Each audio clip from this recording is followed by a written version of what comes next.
Introducing the Champion's Mindset, the podcast that gives your inner game a serious upgrade. Join internationally renowned mindset and performance expert, Kathryn Orford.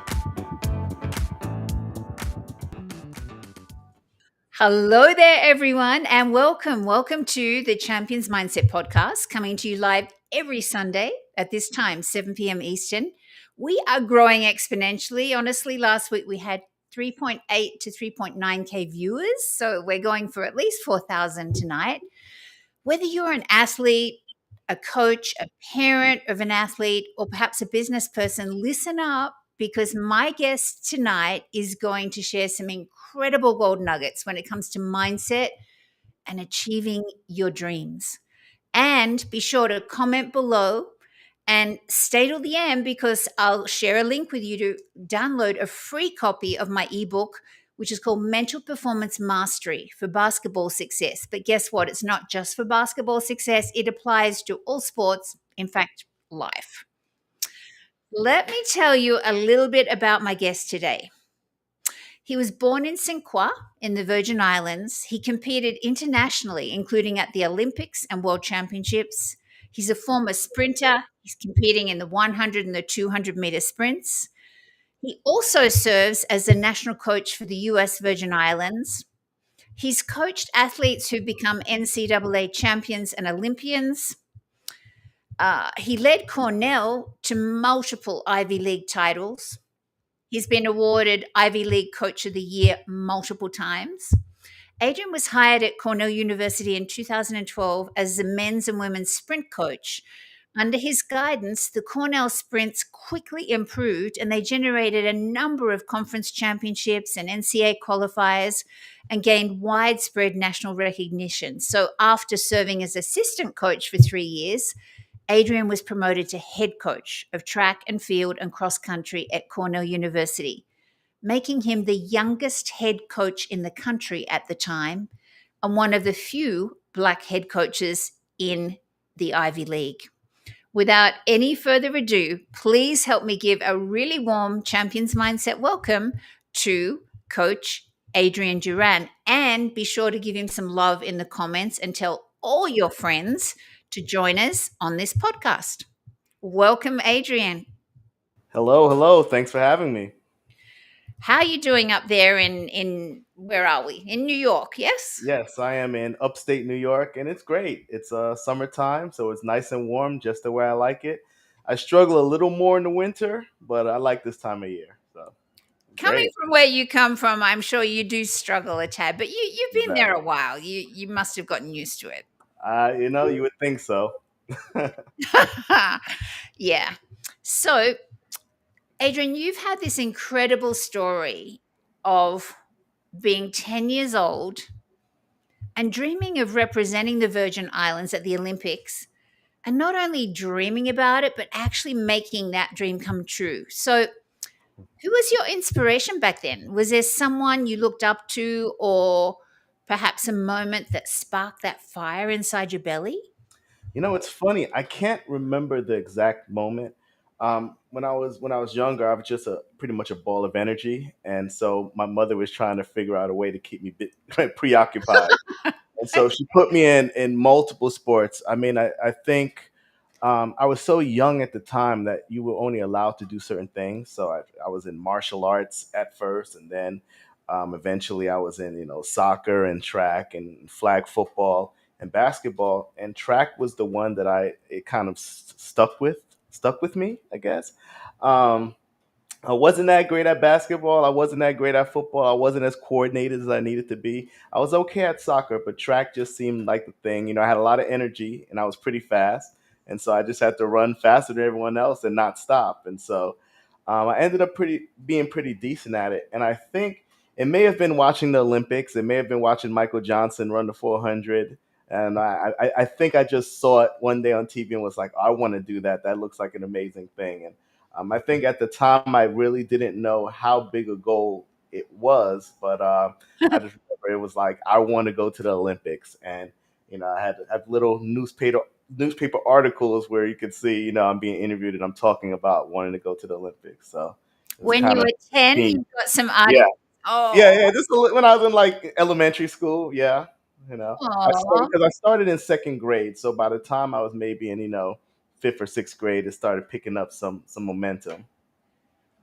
So, what were some of the mental tools or maybe the self belief that you held on to that helped hmm you actually stay focused from that young age to actually achieving that goal? Well, I think the first piece was that early on, um, my mother supported that goal. So she made sure I was at track practice all the time. She made sure I didn't quit. And she would just sleep in the car until practice was over, but she would make sure I Oh, was there every time. And she sacrificed her, I guess her life, but yeah, that was, I was at practice all the time. So I think that's a big piece of it. And then it was never like a mockery of that dream. It was always like, okay, well, if that's your dream, you have to stick to it. So that means you're gonna have to keep your grades up, because if your grades aren't up, we'll never allow you to go to track practice or track meets. So it's all a piece of, if this is your goal, then all right, but everything else has to be in place for you to be able to achieve that. And so my mom took it seriously. And because of that, when I got to a certain age, I was sent off to live in New Jersey.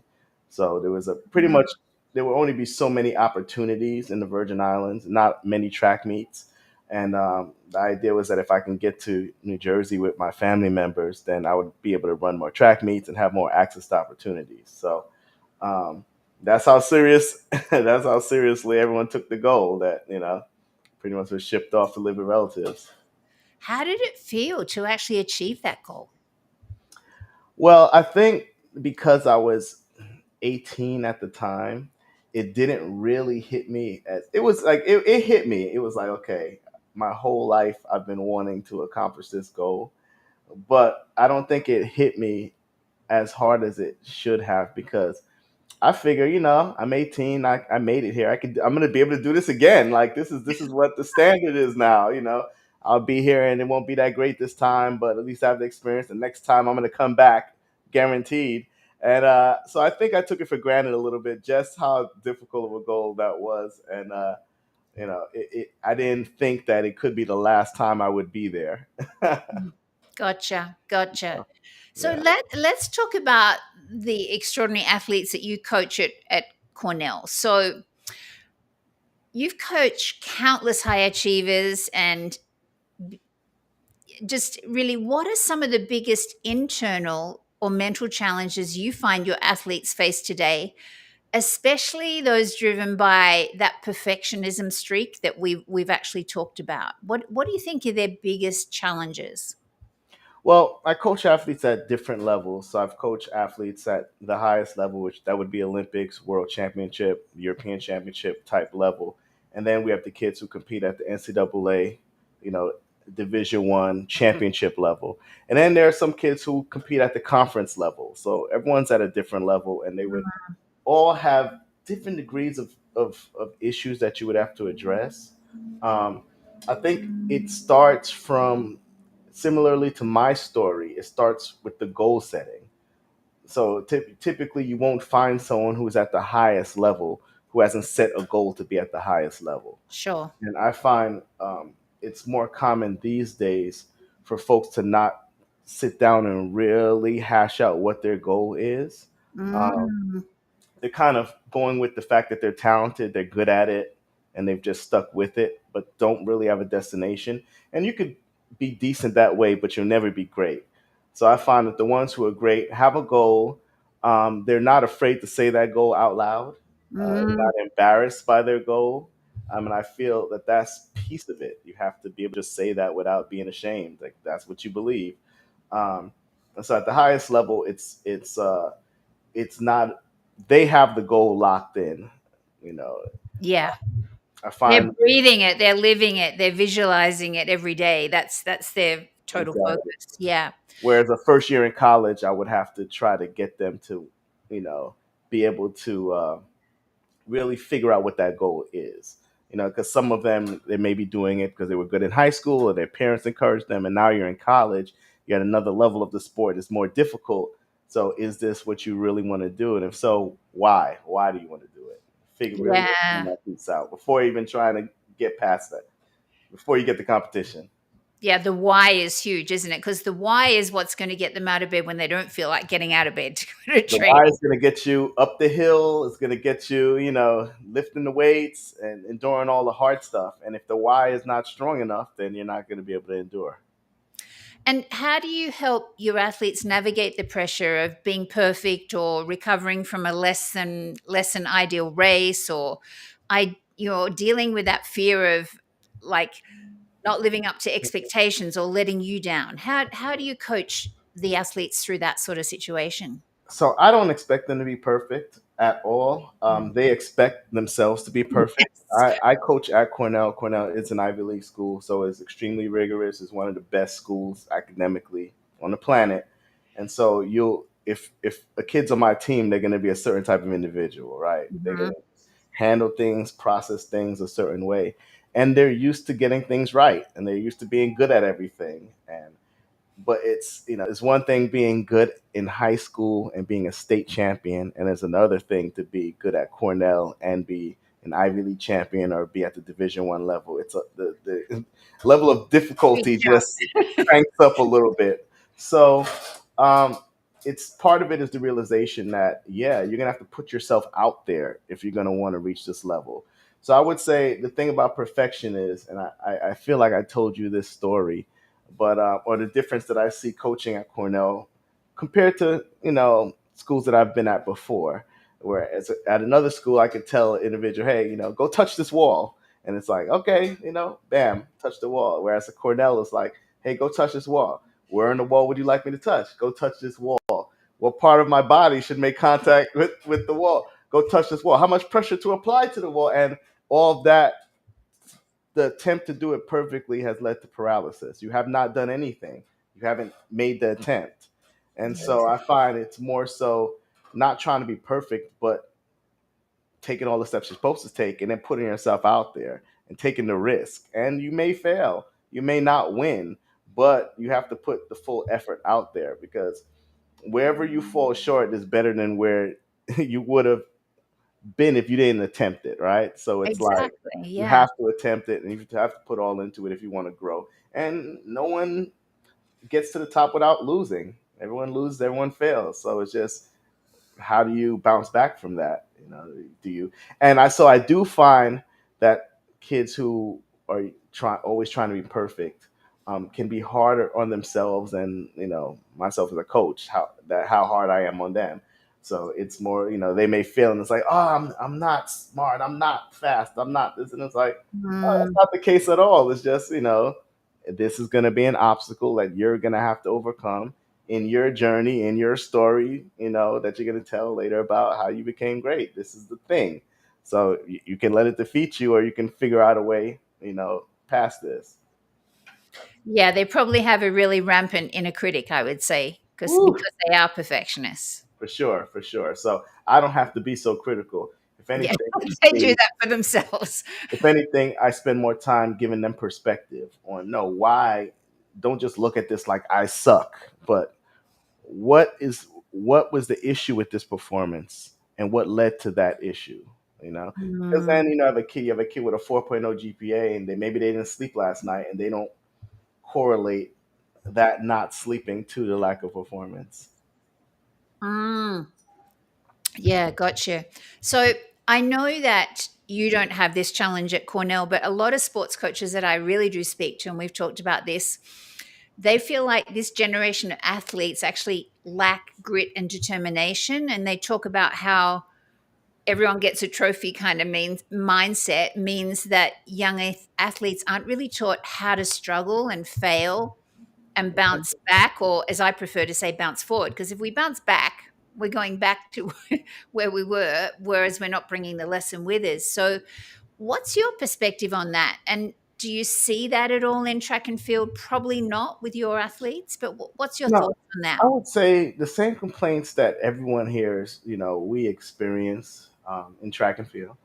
Uh, I disagree when I see coaches on, basketball or football coaches being interviewed, and they're just talking down on this generation of kids. Like, these kids are this kids are that. And I'm like, It's not like there's not an issue with the kids. The kids will work hard. The kids, Yes. my kids work very hard. If anything, I have to explain to them the value of recovery sometimes because they think more work equals success, no matter what the Mm, scenario is. Do the work. That's what they've learned. That's why they're great students. But that doesn't necessarily apply to sports because sometimes you need to rest.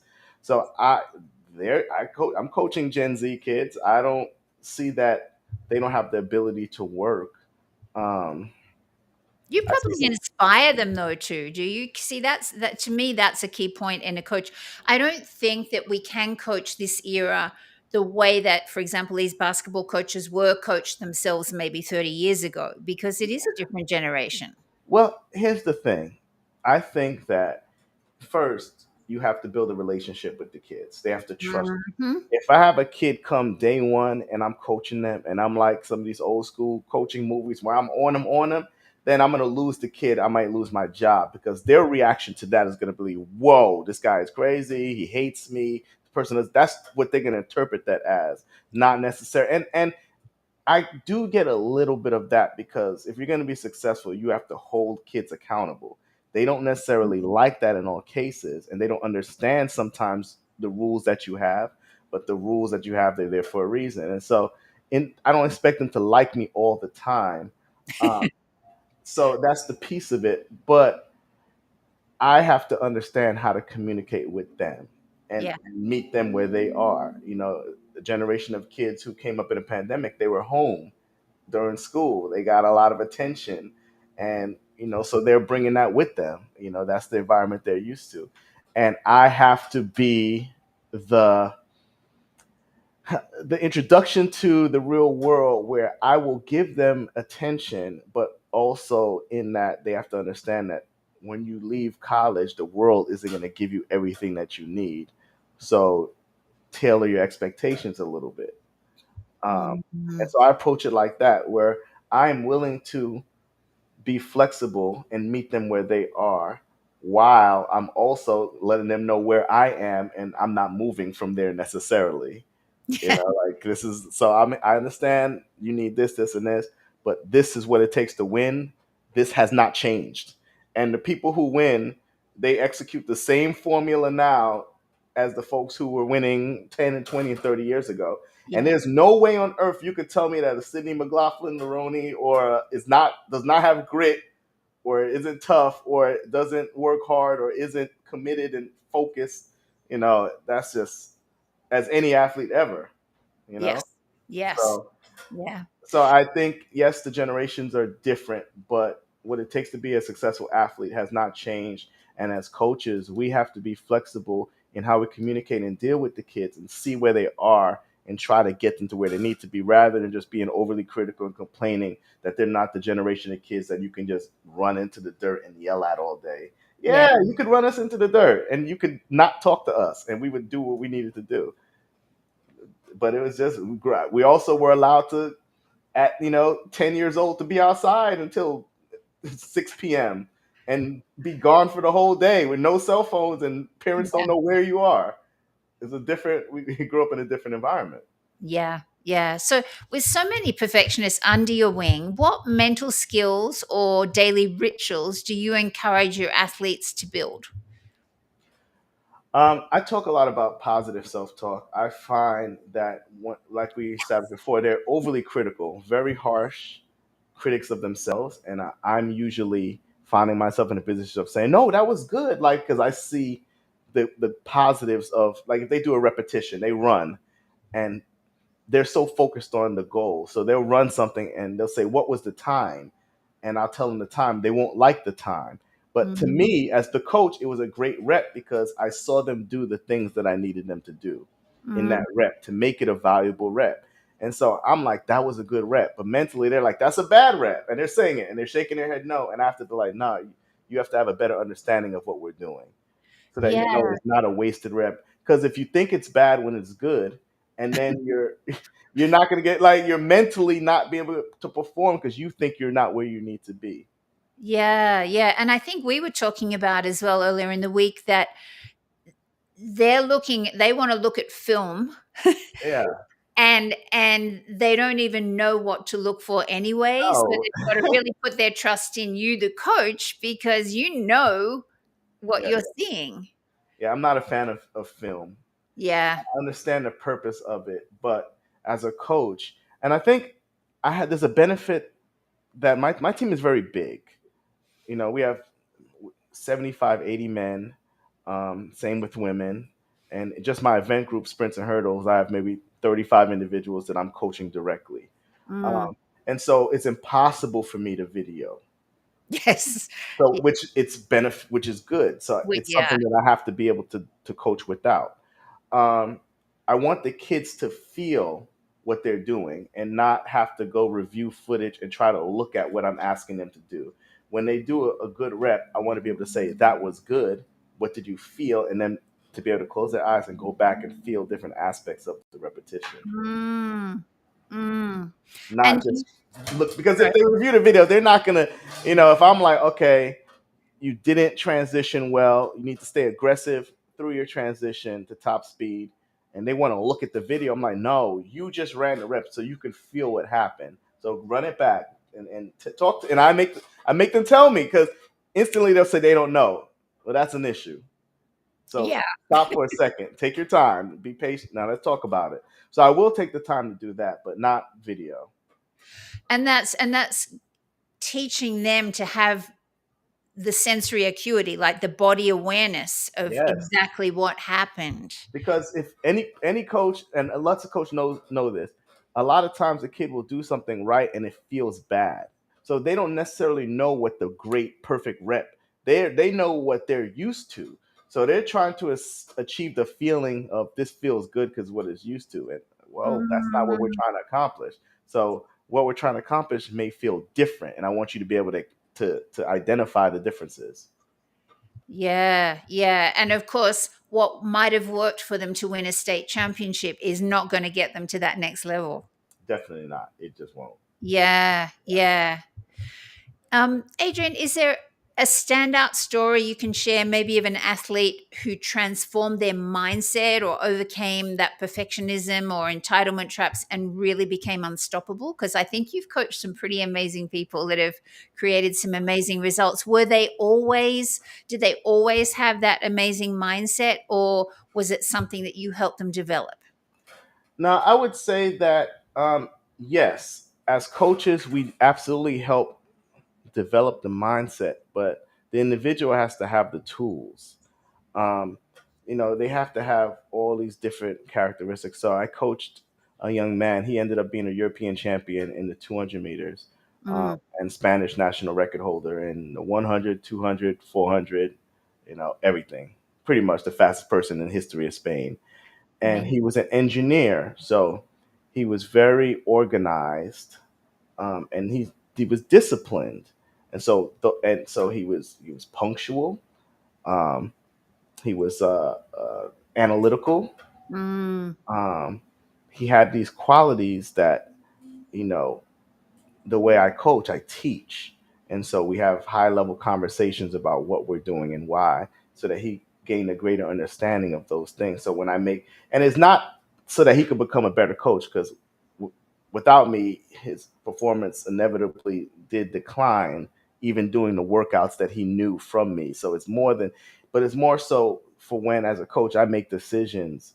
It's not always a pushback or you can trust the decisions that I'm making, so you don't mm, have to worry about that piece of this. This is the workout, and you understand that there's a rationale behind it, and you can go and do it.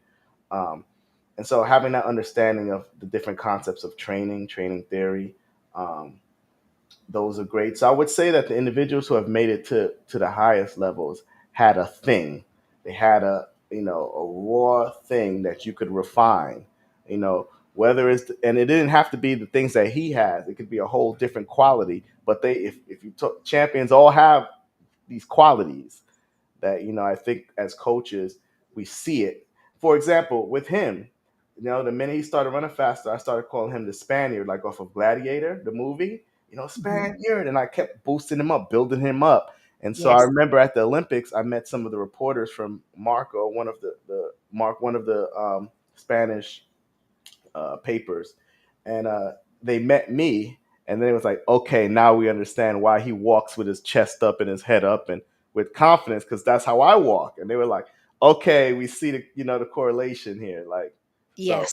So he has. So I would say yes, these individuals have to have these characteristics, but as coaches, we have to refine them. We have to identify them and refine them.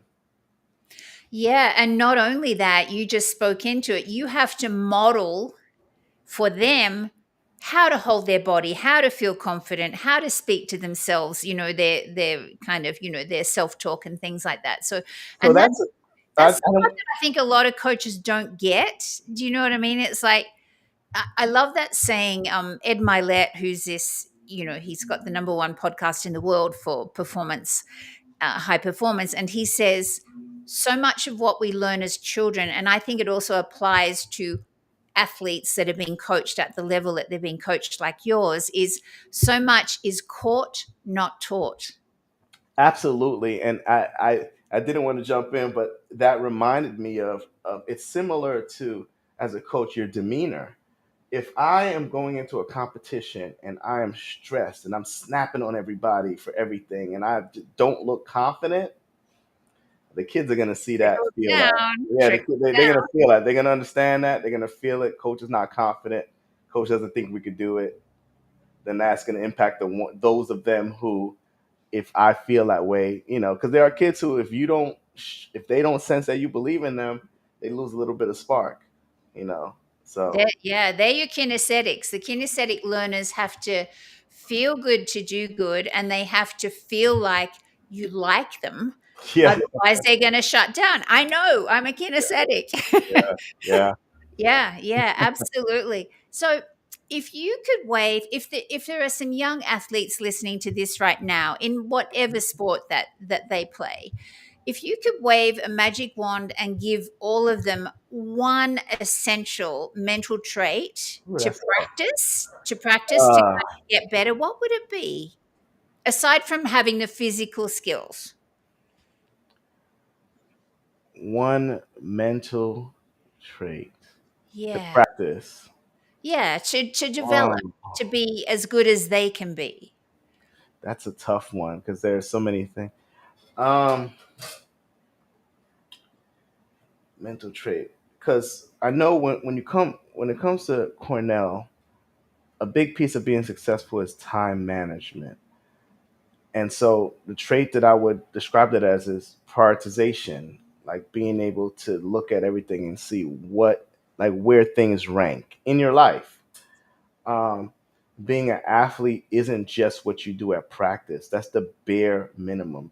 Every Mm, athlete comes to practice and works hard and they think, okay, I'm going to be good. No, you're going to be the standard now. So now, how are you sleeping? How are you eating? How are you living the life of an athlete outside of the boundaries of practice? 'Cause that's when you really show whether you're not you're an athlete or not.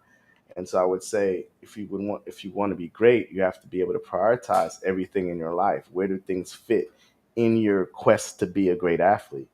Because if they don't fit, then they need to be at the bottom of that list or off of the list. yeah, and I'm going to be coaching quite a lot of elite athletes in high school that are aspiring to landing a college scholarship, and that's going to be a huge component of what they're going to need to do. They're going to need to prioritize where they're spending their time, who they're spending their time with. Maybe they don't get to go to that party. Maybe they don't. Do you know what I mean? Like, I can tell you from my experience right now, the millennial parents have prepared their kids, and so these kids are good athletes and very good students. And so I think if you find yourself being an athlete who does not have good grades in this day and age, you're not going to have any opportunities. mm, At least that's my opinion.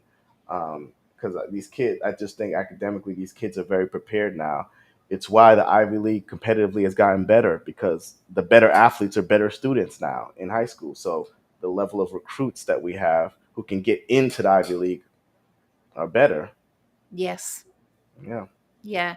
And what's one of your favorite quotes? I think my producer Jason probably can pop it up on the screen, but what's one of your favorite quotes about? Could you pop that up for us, please, Jason?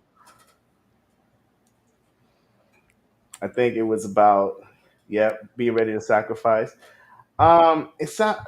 It feels like it sounds like a generic quote, but it's just 100% true. And I think, at least when I was coming up, it was a message that was known and understood.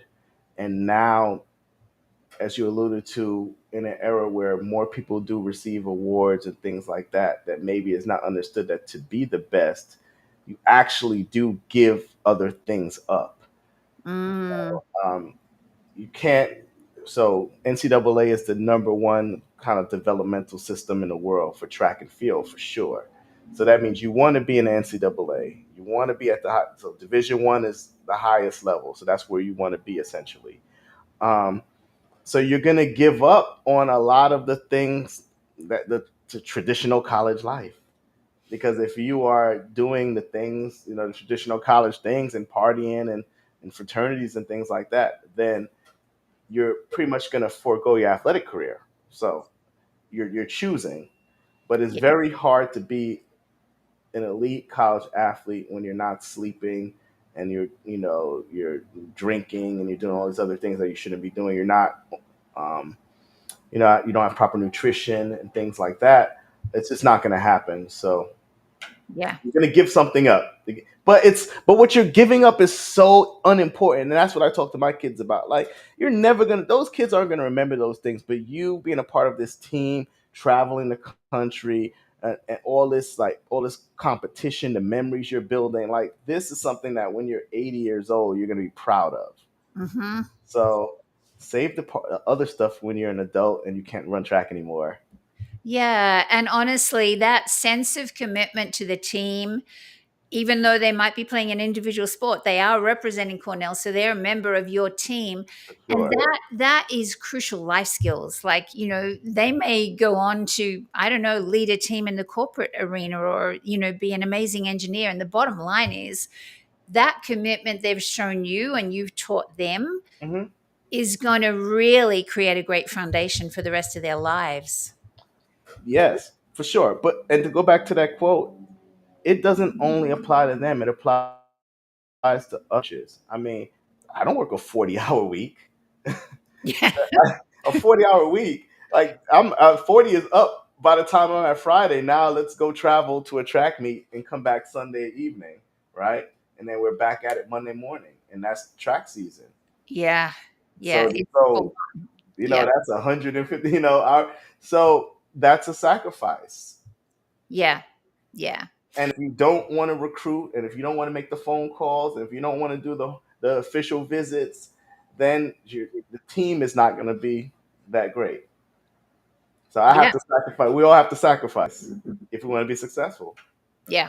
Yeah. And I don't think that a lot of kids that do aspire to getting a college scholarship really get the depth of that commitment. Um, Oh, it's a commitment, but I think many of them are understanding it now with the recent changes because there are roster limitations, and folks there've been a lot of cuts across the country. Folks are getting cut from teams. Event groups are getting cut from programs. So there are reduced opportunities now that money has become such a. It was always a driving force, but now it's become such a key factor now in this whole college athletics thing. Uh, yeah. Yeah. it's driving all of the decision making. Yeah. Look, we could talk for hours, but where can listeners? I think Jason can pop up your website address. Where can listeners find out more Yes. about you and what you do? Because when you have a bit of spare time, sometimes you speak as well. Yes, I have my hobbies. Coming from the Virgin Islands, saying I wanted to be an Olympian, then becoming an Olympian, then becoming an Ivy League head coach, and like you said, head coach of the year, becoming an Olympic team coach. And it's like, okay, so if I can just I can make it from the Virgin Islands and accomplish these things, and other people can do it as well. And I have a belief that a lot of individuals don't accomplish things because they don't try, and they don't try because they don't really know it's possible. They see their surroundings and they just don't know it's a possible thing to do. So I like to speak when I have the opportunity to just share that message, say like, look, this is where I came from. If I could pull it Mm. off, I could be Ivy League head coach and head coach of the year and all these things. You can do all kind of stuff if you really are just relentless and just don't give up and you just keep trying. and I could talk about all kind of failures that I've had in my life where it looked like I was going to hit a dead end. And it's like, no, you have to like keep pushing. You really do. And it sounds cliche, but it's true. That's why people like me and other coaches always say it. It's real. And so, Yeah, yeah, it's so not it's not a straight path to success. It's a no. it's a winding road. So I try to do speaking and things like that, different events to just share that message. So, Great. on my website, folks can book me when they want me to speak at different functions. Um, it was the same reason I created a podcast, which I have not been involved with recently, but it's still online, and it's I similar to this. I talk to athletic individuals, medalists, and champions, and I have them tell their stories because all the stories are similar. So it's like, okay, so if I want to be a champion, this is what I literally have to do this, suffer for a while, and then it's like, all right, then you get past the suffering. If you can make it past the suffering, you're good.